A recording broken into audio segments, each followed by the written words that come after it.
Imana ishimwe, Imana ishimwe. Ndabasuhuje mu izina rya Yesu Kristo, abo tubana mu mwanya wa nibature buri gitondo. Muri iki gitondo tubyutse tuvuga kugira neza kw'Imana.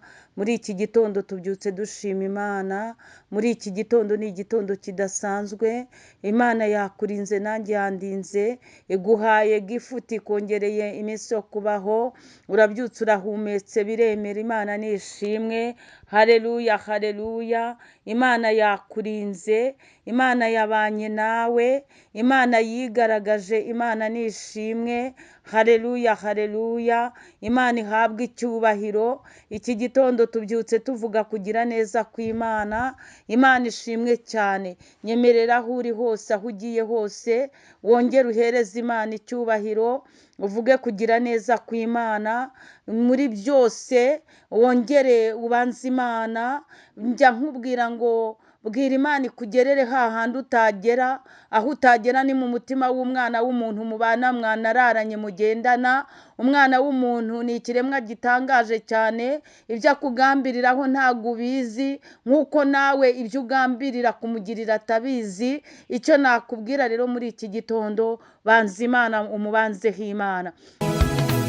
Mu gitondo numva inyoni ziririmba zihimbaza izina ryawe mwami, nanjye ndaririmba kugira neza kwawe, ineza yawe ntirondoreka. Imana ishimwe, Imana ikugerere aho utagera.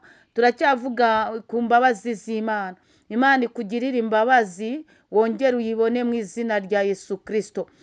Mwene data, ntugabyutse ngo ugende ujye muri gahunda utahereje Imana icyubahiro, utiragije Imana, uteretse Imana gahunda ugiyemo, kugira ngo igutegurire imitego yari irimo, mu izina rya Yesu Kristo wa Nazareti.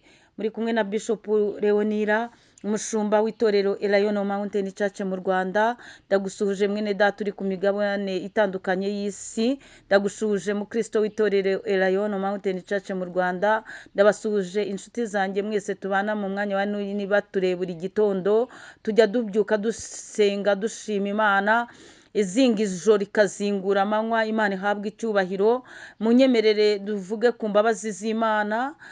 Tujye mu isengesho Dawidi yasengeye muri Zaburi ya 17 umurongo wa 6 n'uwa 7.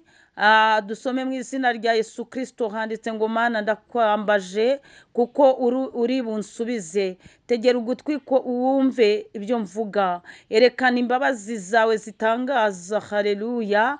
Wowe ukiza abakwiringira. Imana nishimwe. Ababahagurukira ubakirishe ukuboko kwawe kw'iburyo. Imana ishimwe. Imana ihabwe icyubahiro kuko imbabazi zayo ziri kuba yiringira. Imana ihabwe icyubahiro. Kandi ku murongo wa 8 yaravuze ngo undinde nk'imboni y'ijisho, umpishe mu gicucu cy'amababa yawe. Imana ishimwe. Nawe muri iki gitondo uyu munsi ukeneye guhishwa n'Imana. Muri iki gitondo uyu munsi ukeneye imbabazi z'Imana. Ukeneye ko Imana ikugarukaho. Ukeneye ko Imana ikurengera ikagutabara. Ukeneye ko Imana iguhisha rata. Imana nishimwe cyane. Iki gitondo ndakwingingiye, Imana iguhishe nk'uko Uwiteka arinda imboni y'ijisho. Imana ishimwe. Kandi Imana iguhishe mu gicucu cy'amababa yayo. Imana ishimwe cyane.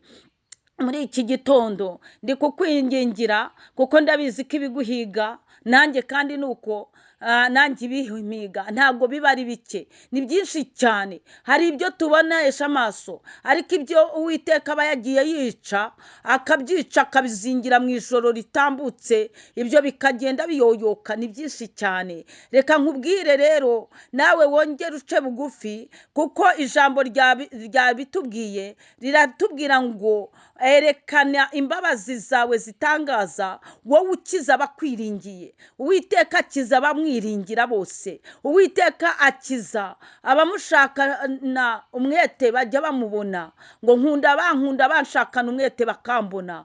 Ngo Uwiteka rero akiza abamwiringiye. Iki ni igitondo cyo kongera kwiringira Imana. Iki ni igitondo cyo kongera kwakira Yesu Kristo nk'umwami n'umukiza wawe. Iki ni igitondo cyo kureka ibyo wari wararindagiriyemo, ukongera ugatumbira umusaraba ukareba Yesu Kristo akakugirira neza, imbabazi ze zikakugeraho. Iki ni igitondo cyo kongera kwitegerezaho. Iki ni igitondo cyo kongera kwisubiramo nk'umwana w'ikirara, ukibuka ko kwa Yesu nta kibuze, ukibuka ko ukeneye amahoro yo mu mutima, ukibuka yuko Yesu Kristo ari umugira neza. Imana ibagirire neza, umwuka wera gusange muri iki gitondo, ngongere nawe usenge nka Dawidi.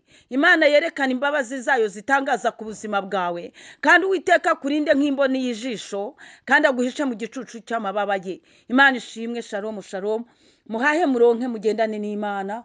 Ndabakunda cyane. Imana ibanezeze, Imana ibishimire, Imana idudubize umugisha mu mirimo y'amaboko yanyu, mu kazi kawe, muri bizinesi, aho uri kugenda ukomanga ushaka akazi, Imana igufungurire urugi rw'umugisha, ihakwinjize mu izina rya Yesu Kristo. Ndabakunda cyane, muhahe muronke.